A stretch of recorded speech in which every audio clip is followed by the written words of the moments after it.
Hello, hello. Good morning, good afternoon, good evening, whatever time it is you're listening, you're watching this. Thanks so much for coming on my show. First of all, Lord Fusitua, Alessandro Cesare, and Nico.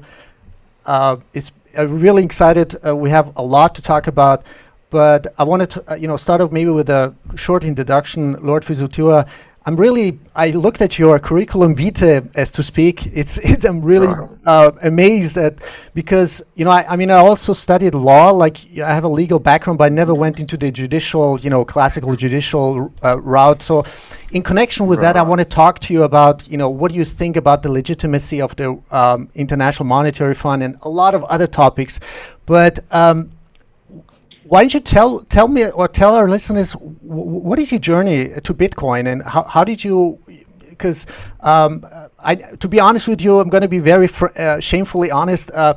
Never heard. I heard sometimes about Tonga, but I had to really do some digging and research, before our talk.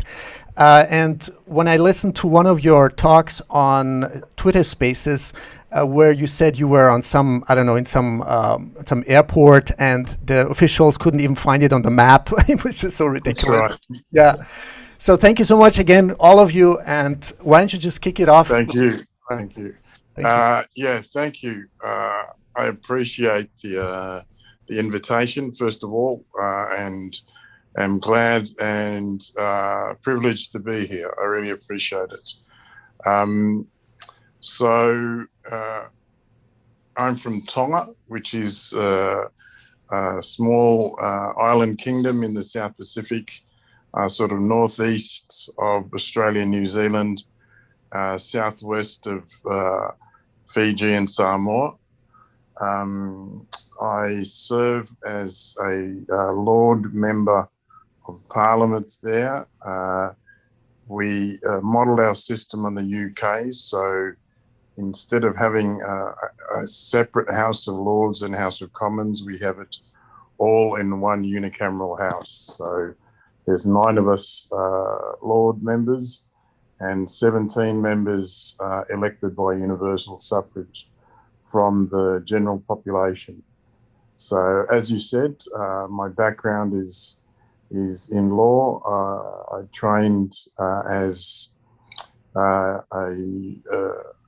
intellectual property and corporations, companies, business law, a bit of tax law, telecommunications law, and but ended up first practicing as a Crown prosecutor, which meant I had to get a good grounding in criminal law and constitutional law initially before going into the private sector. Sorry, did someone say something? No, go ahead. Oh, no.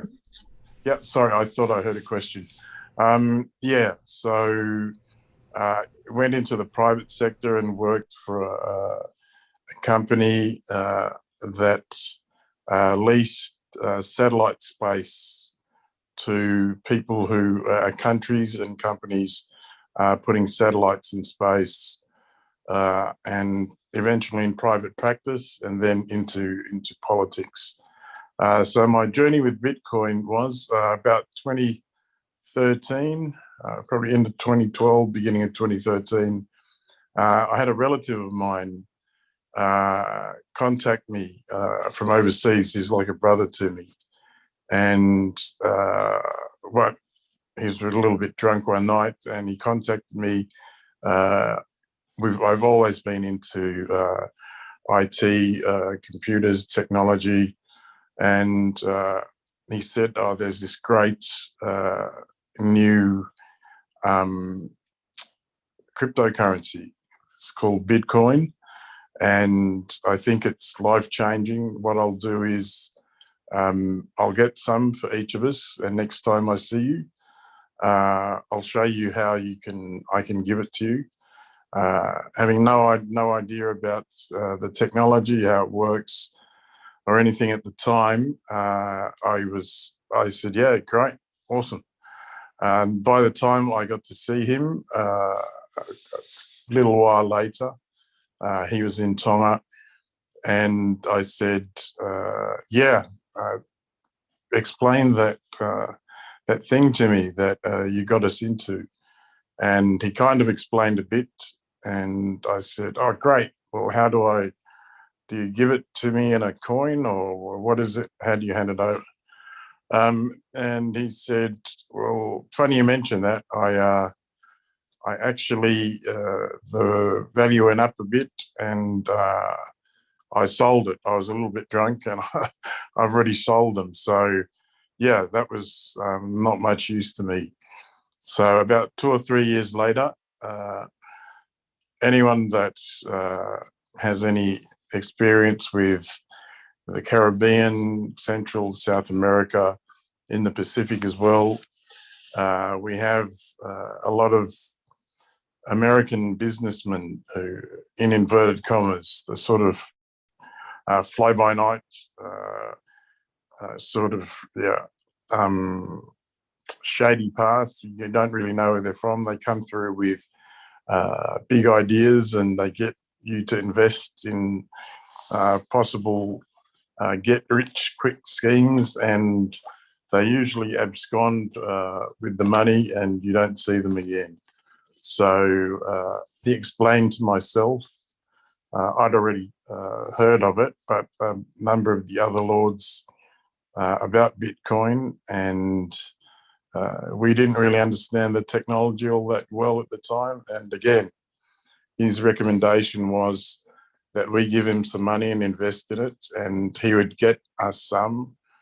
And we, of course, didn't understand how to get any ourselves at the time. And he said, well, I'll get some for you, and I'll hold it for you, and send it over. So we didn't, we thought, yeah, great.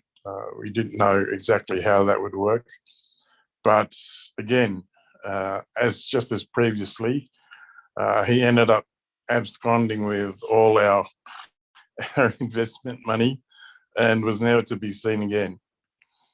And then about 2 years ago, I got seriously ill. Excuse me. I was in Tonga. I collapsed and was taken into hospital there. And I think I clinically died at least once. We didn't have the facilities to treat me there. So they tried to get an aircraft from New Zealand, who's closest to us. They were unable to. And then I think they tried Sydney and were unsuccessful, and they found an air ambulance in Brisbane, in Australia. And that flew to Tonga urgently and medevaced me from Tonga to New Zealand, where I died clinically again. And they got life-saving surgery, and they were able to revive me, thankfully. So very fortunate and very blessed to still be here. So I have a lot to thank those physicians for. But what that entailed was 6 months in hospital in recovery.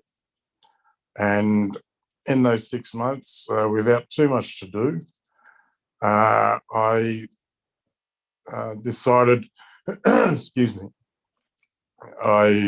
my interest in Bitcoin was piqued again, and I decided to read every word that had ever been printed about Bitcoin, listen to every word that had ever been uttered about it, and watch every moving image that had ever been recorded about it in a hospital bed in 6 months.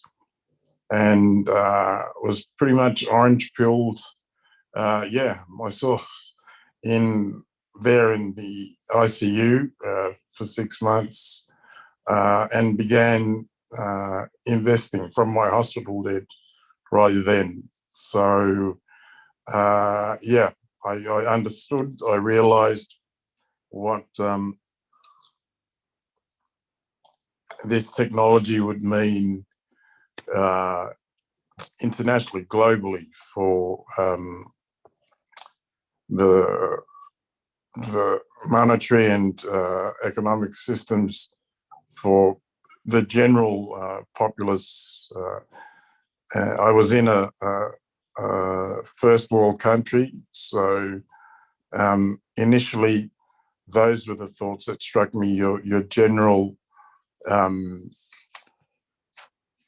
investors' understanding of Bitcoin, which is to dollar cost average regularly and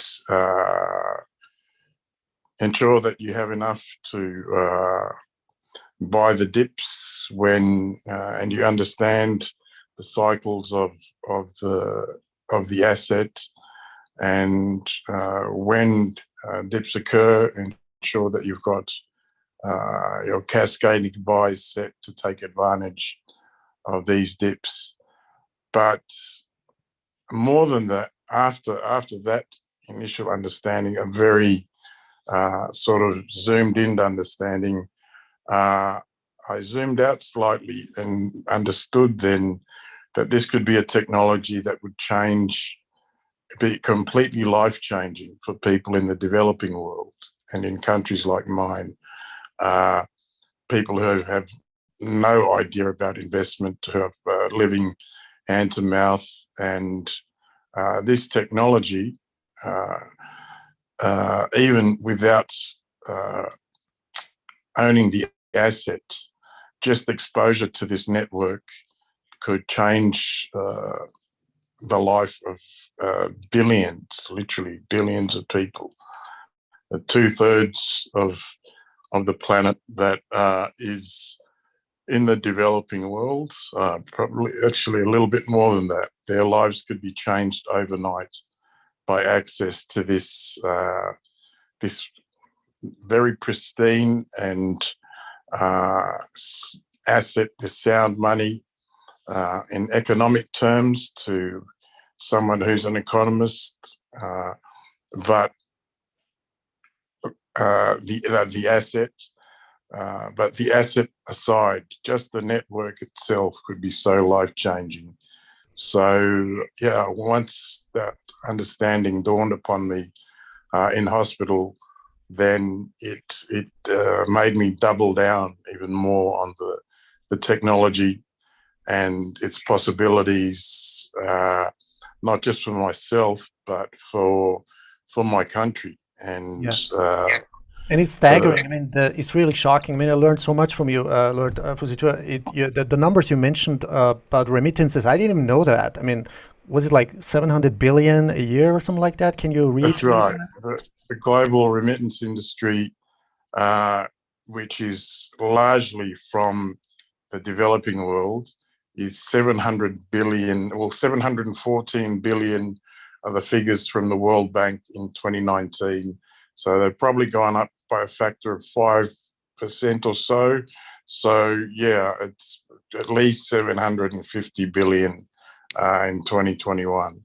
So, and that remittance industry is not too diversified. There's pretty much only a handful. You can count on one hand the avenues that remittance industry follows. It's usually a company called Western Union or MoneyGram, in my country anyway, and mobile telephony companies, ironically, they almost, they practically do. They give out free handsets because they're seeking 100% penetration into the population, because they make money from the credit top-ups on those handsets. Yeah, but the money that's really there for the making is an application layer they put in those handsets to be used as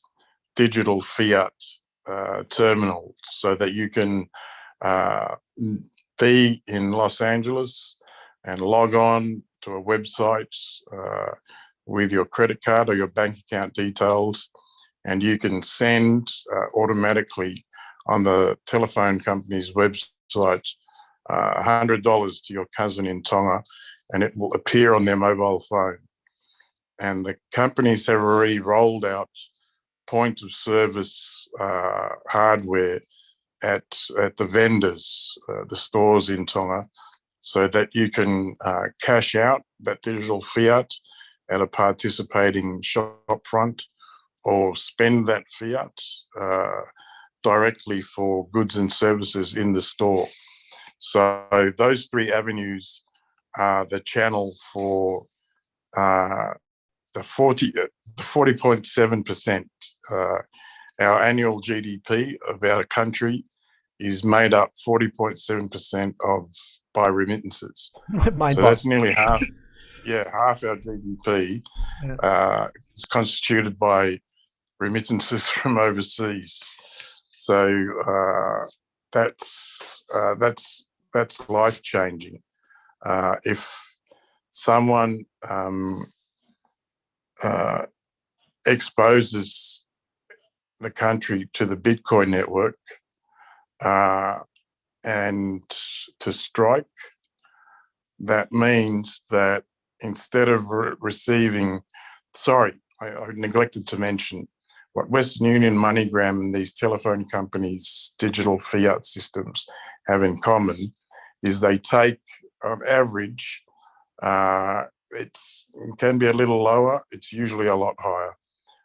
On average, a 30% cut in fees for all remittances sent. So for the $100, if that ain't exploitation, I don't know what it is. So for the $100 that's sent from Los Angeles or San Francisco, the person receives $70.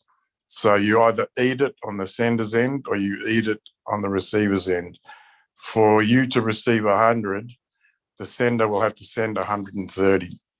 But usually the sender is an unskilled Tongan who is a migrant and is working hard in a lower skilled job for a few years, looking for a better life for their family, but send money back every week.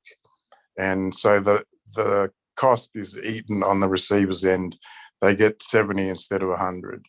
So with the exposure to Bitcoin and the Lightning Network, adding one app alone, just adding one app to those mobile phones that are given out by them, ironically, the mobile phone that the digital fiat is supposed to come to, just adding one app to that phone and one app to the point of sale means they can receive $100 instead of $70. Exactly. And wouldn't wouldn't they become obsolete from one day to another? It's like, Jeff Booth's example with Blockbuster. Obsolete, like from one day to another. Overnight. Alexander, if you want to chime in, go ahead. Yeah, please. Sorry, I apologize for taking up all the.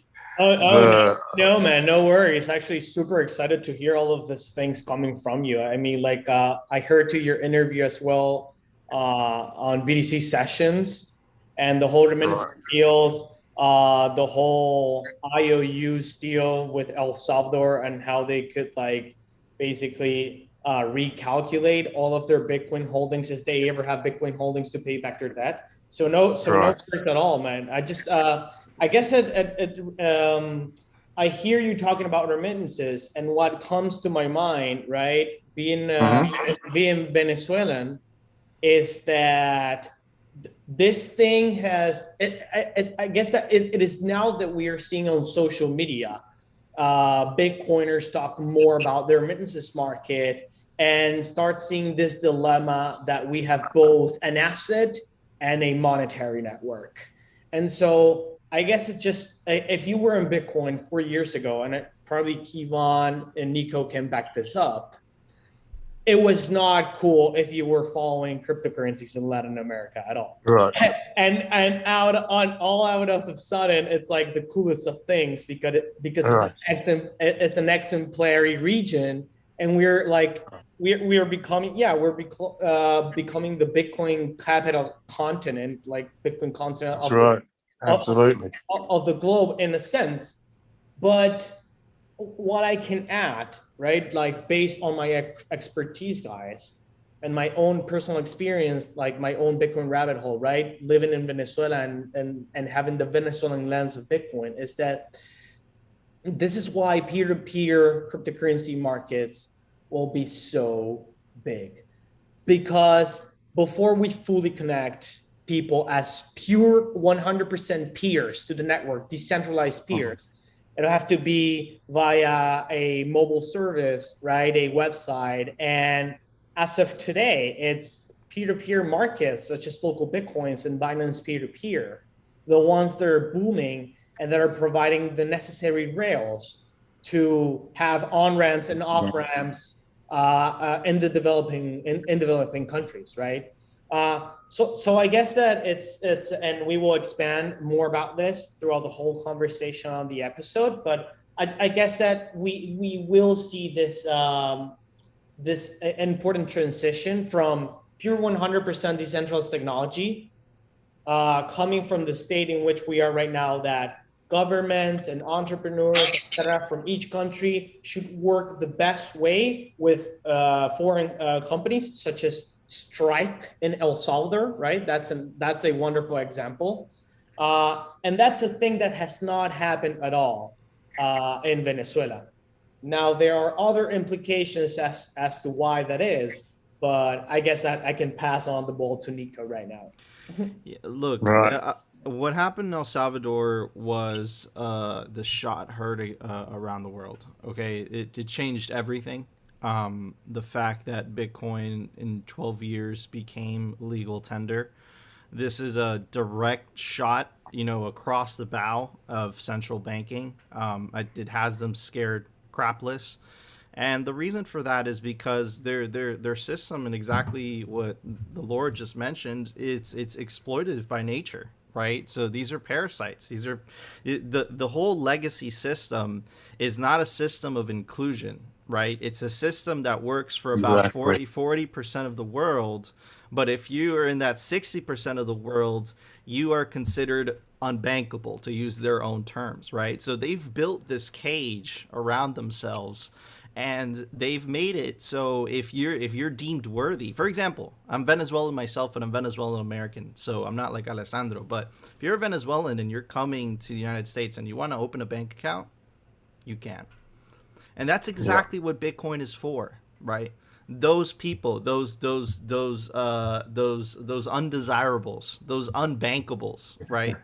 That's exactly what Bitcoin is for. And just hearing, the Lord talking about essentially the same story that I hear in so many other countries, I can't help but just have a smile on my face and just see this hopeful future for countries that have been taken advantage of or disenfranchised even by the legacy system. It's kind of like this cosmic justice, because those are the countries that are going to be the first to adopt Bitcoin and therefore benefit the most from Bitcoin, right? So I'm very excited to see what's going to happen. There's a part of me as well that is also bracing. I'm also bracing myself for the ramp up from the mainstream media, from the propaganda arm of the financial establishment, because they're going to go after Bitcoin hard, because it's a direct threat to their power. And as the World Bank and the IMF showed the other day, right, they could care less that Bitcoin and the Lightning Network is gonna save El Salvadorians millions, if not tens of millions of dollars every year, if not billions of dollars in remittances. They don't care. What they care about is maintaining that power, right? And that's why they released those two statements the other about a week ago, where they said, we don't agree with this. They need regulatory approval, all that garbage, all that BS. So they pose as humanitarian, financial institutions, but they're not. They could care less, you Yeah. know? No, there's So, never that.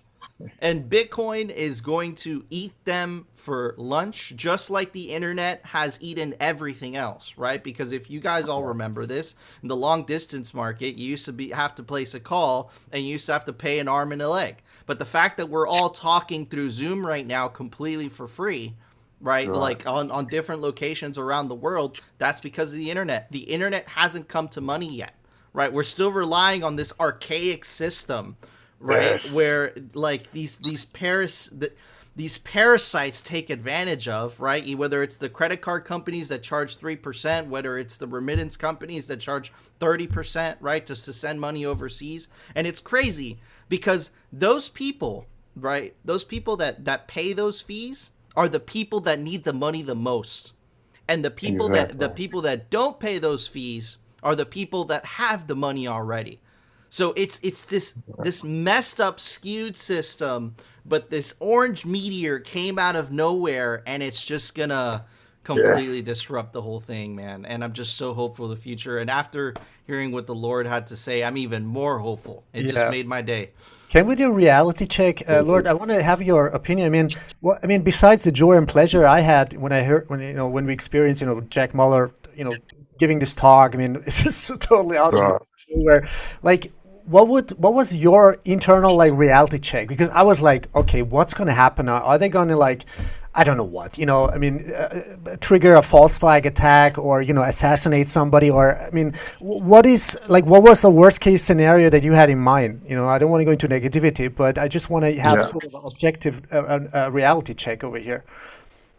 Well, to be honest, I was, excuse me, so positively impacted by Jack's speech at Miami and what was achieved there, that at the time I didn't think about the negatives. But you have to remember that those of us, I'm sure our Venezuelan brothers have a similar experience. In Tonga, we're barely recovering from the IMF and World Bank loans of the 1990s and 2000s. So what they do is they loan you money and then they force you to adopt austerity measures that make it impossible for you to repay. So they tell you have to cut spending in social services. Your government has to be restructured to prioritize particular areas of regulation. And we ended up having the first and only riots we've ever had in our country. It's a Pacific island that's pretty laid back. So that was anathema to our social order. In response to these austerity measures, the government had to cut public service wages a lot. And the public servants responded in protest. And those were austerity measures directly imposed by the IMF and the World Bank. And the IMF and the World Bank, excuse me, they've long been the tools of the fiat central banking system, in that they ensnare the developing world and keep them mired as primary industry, either plantations or mines, to serve the first world with primary raw goods, raw materials, which the developed world then turns into manufactured goods and sells back at a profit to countries that the World Bank and IMF, through these austerity measures, make sure that their own secondary and tertiary industries do not develop, because their government's spending is reprioritized to focus on these primary industries, and they therefore become dependent on the developed nations for those imports. They don't have any manufacturing base of their own, so they import everything. Processed foods are imported, manufactured goods are imported, which means you have a balance of trade, a trade deficit, which ends up being a deficit cycle that is ongoing and reinforced and re-entrenched by the World Bank and the IMF over and over again. And this has been happening since Bretton Woods. The IMF was originally, like the UN, it's the World War II's Winners' Club. And they structured international finance and the flow of international trade to ensure that it benefited that World War II Winners' Club and the developed world. And so what happened in El Salvador is karmic justice to so many of us in the developing world. The fact that Christiane Lagarde and the IMF, her crew, and the World Bank are scrambling now because with an independent monetary system that bypasses the fiat central banking setup that has been, it began being built in 1450 when the first world reserve currency was established with the Portuguese currency and went through the Spanish currency, the Netherlands, the British pound, each of them surviving 80 to 130 years until the USD, which is on year 77 of its hegemony. And the past couple of centuries, the central banking system, which is run by not elected officials, but people from a particular group who have for generations done this job and have re-entrenched their position in global economics to ensure that state actors, entire nation states, act on their behalf to ensure their influence and their impact both within the developed countries in which they're based, as well as in their plantation and their extraction industry mine, which is what they use the rest of the world for. So when President Bukele decided to adopt Bitcoin as legal tender, he's effectively telling them that we don't recognize your primacy anymore. And the poorest people of our country will be exposed to a network that will immediately give them Jack Maller's interview with Peter McCormack. Jack said that in El Salvador, the fees are upwards of 50%. So that will give them 50% more value in their pocket. And therefore, they're spending 50% more value into the nation's economy. And therefore, the entire economy gets boosted, including the state, by 50% by just being exposed to the rails. And in Tonga, in El Salvador, in Mexico, who's the third largest recipient of remittances on the planet at 36 billion per annum. I've had testimonials from Mexicans who say, we've been paying Western Union fees for 4 generations. Our great-grandfathers have been paying this 30%, and the people who are sending the money can't really afford it. The people who are receiving the money are hand to mouth. So it's scraping value from those least able to provide for themselves. And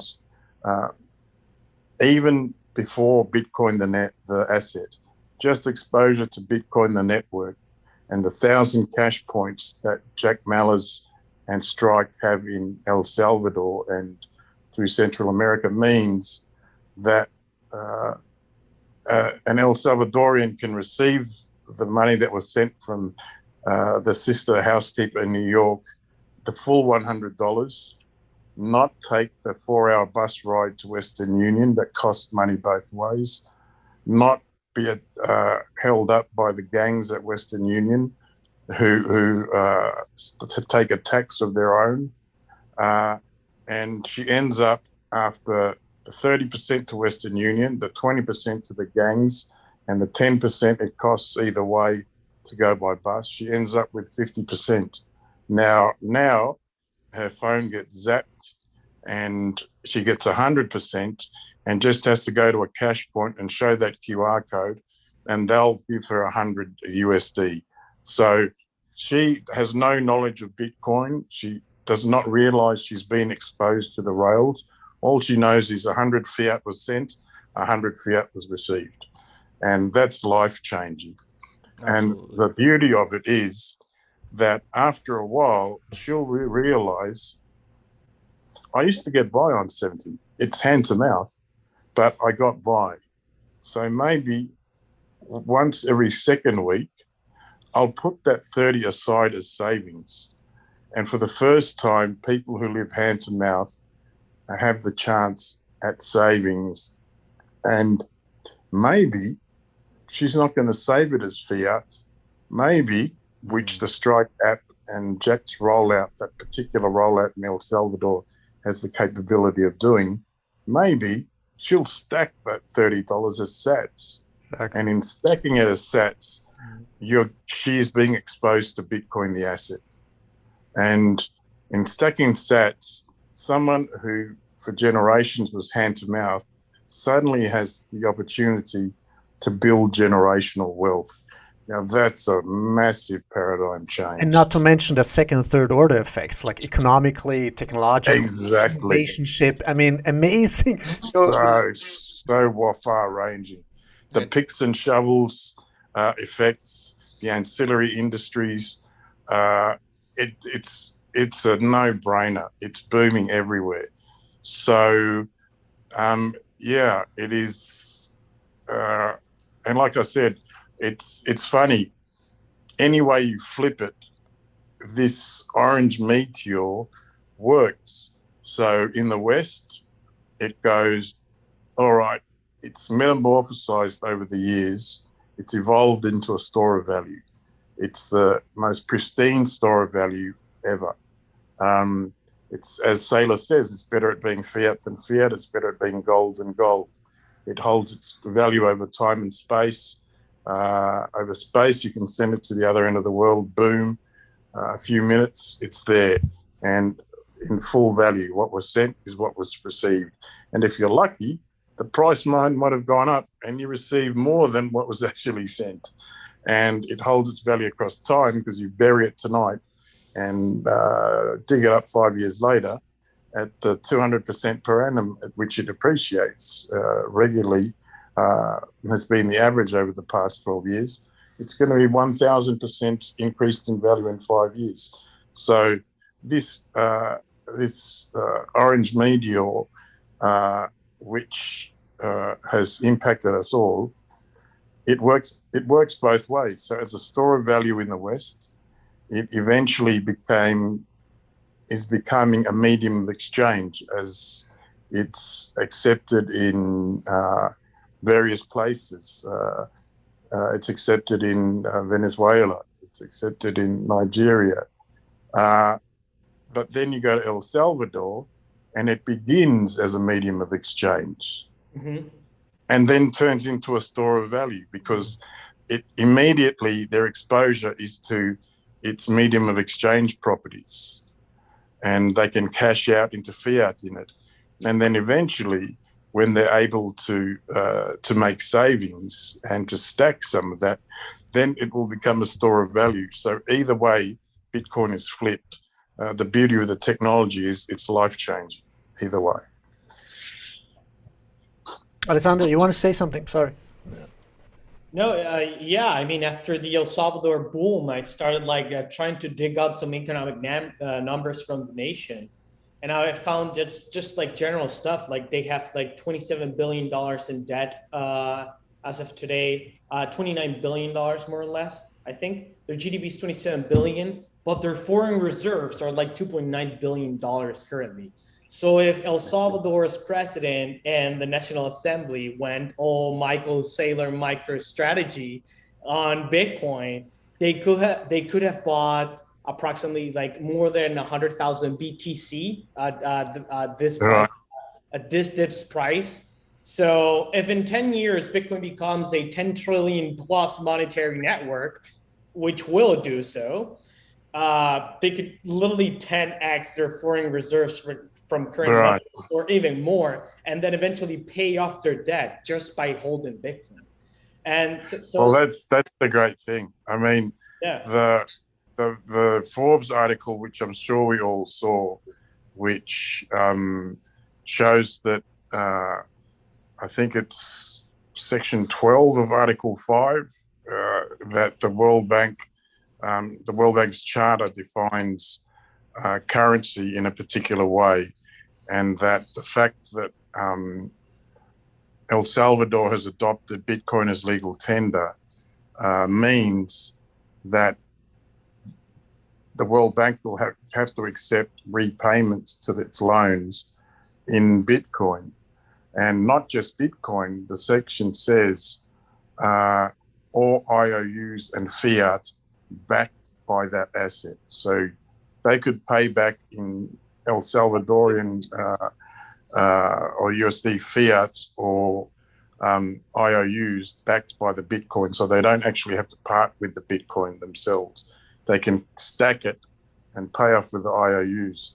And then I think it's section 9 of Article 2 says that if the backing asset changes in value and goes up, then the World Bank has to pay back those gains to the borrowing country. They can't keep the gains. So someone was saying, President Bukele's action was super bullish. And I said, no, do you know what will be bullish? And they went, what? I said, when I hope he does. President Bukele, I hope he borrows $1 billion USD from the World Bank. I hope he borrows $1 billion in USD from the World Bank, buys Bitcoin with it, and then pays the World Bank back in IOUs backed by the Bitcoin. So the Bitcoin pays for itself, and the World Bank gets wrecked, and El Salvador has $1 billion of new Bitcoin. So, yeah, that was a slightly tongue-in-cheek, but that is entirely possible under the current status of the World Bank Charter. And what's fascinating is that these are the choices for the World Bank. They accept Bitcoin as payment, which means every nation can pay back their debts purely on the gains of possessing Bitcoin, or the World Bank, which many have said may occur, does one of two things. They reinterpret the charter to say it's not Bitcoin is not money. It's not legal tender. It's not currency. Therefore, we're not going to accept it. But if they do that, then they establish an international precedent that Bitcoin is not money. And the second they do that, that means that no exchange has the right to KYC AML me anymore, because the majority of my international parliamentary work I do is in anti-corruption. I work with the UN ODC, the United Nations Organization on Drugs and Crime. So we track illicit financial flows that go through the Pacific, through my country, through the world, together with NATO. So money that goes to ISIS, the reason for KYC AML is we need to know exactly where the money comes from and exactly where it's going, because that's how ISIS gets funded.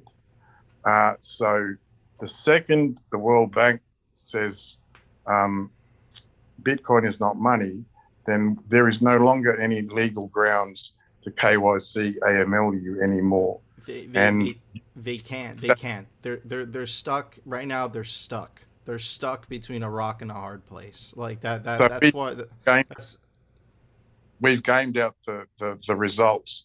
So it also raises the issue that in the United States and everywhere else, Bitcoin is regulated as two different things at the same time. So for the purposes of exchanges and law enforcement, we treat Bitcoin as a money or a currency, which is why you have to KYC AML it. But for the purposes of taxation, it's treated as an asset. That's why you pay capital gains tax. There's never, ever been a property in the history of legal jurisprudence that's treated as two different things at the same time. And that deserves a test case all the way to the US Supreme Court. And there's a Bitcoiner in Germany who's a dev, and this year he's going to fill his tax returns with Bitcoin as a foreign currency. He's not going to count it as an asset, and he's going to only state that he's going to pay tax on speculation and on cashing out, because that's all you pay tax for on foreign currencies. And if the government doesn't accept it, then he's going to sue them. And there will be an international precedent for how Bitcoin is regulated. It's the whole reason why we have the legal principle of double jeopardy. Once you're tried and acquitted of murder, even if they've got film of you committing the murder, you can't be tried again. It's illegal to try someone twice with the same action, the same offence. And the same principle applies to property law, that you can't treat a piece of property as two different things at once. That means the World Bank and the IMF, that's the Pandora's box they open if they don't recognise El Salvador's payments as money. So either way, it's a win for Bitcoiners. I absolutely agree. I think that it's a poison pill. I keep saying that on our show. And they're stuck because it's exactly what you said. If they do, declare it as a currency, the floodgates open. Then you don't have to pay capital gains on that, right? You're excluded from capital gains tax, right? So then it's like then what stops people from just hoarding Bitcoin? And then so it's a disruptor, and the internet has done this time and time again, and now it's doing it to money. But I love the fact that the people, the main benefactors of the legacy system are going to be the last people to adopt Bitcoin. They built themselves a cage, and they're going to sink in that cage. And they thought that cage was to protect them from the outside, but it's going to end up being their downfall. So it's awesome. It's karma. It is. It's karmic justice. And that's it's obvious to all of us, but the audience, be good for them to understand the reason that developing nations like ours are perfectly suited to adopting Bitcoin is that we don't have a centuries-old central banking fiat system like the United States and Europe does. Our central banks are newer. They're probably 1 or 2 or maybe 3 generations old, but not centuries old and entrenched like the US and Europe. So it finally pays off to be small and poor. Bitcoin turns those into virtues. Hell yes. Yes, man. That's it makes me so much good news. And what's crazy about this is that this is an international phenomenon, and it's happening all at once, and it's all organic. There is no council or or whatever unelected bureaucrat officials that have an agenda that is essentially saying what can happen, what can't happen. It's all happening organically, naturally, and that's because countries like Recording in progress. whoa. Oh, sorry about that.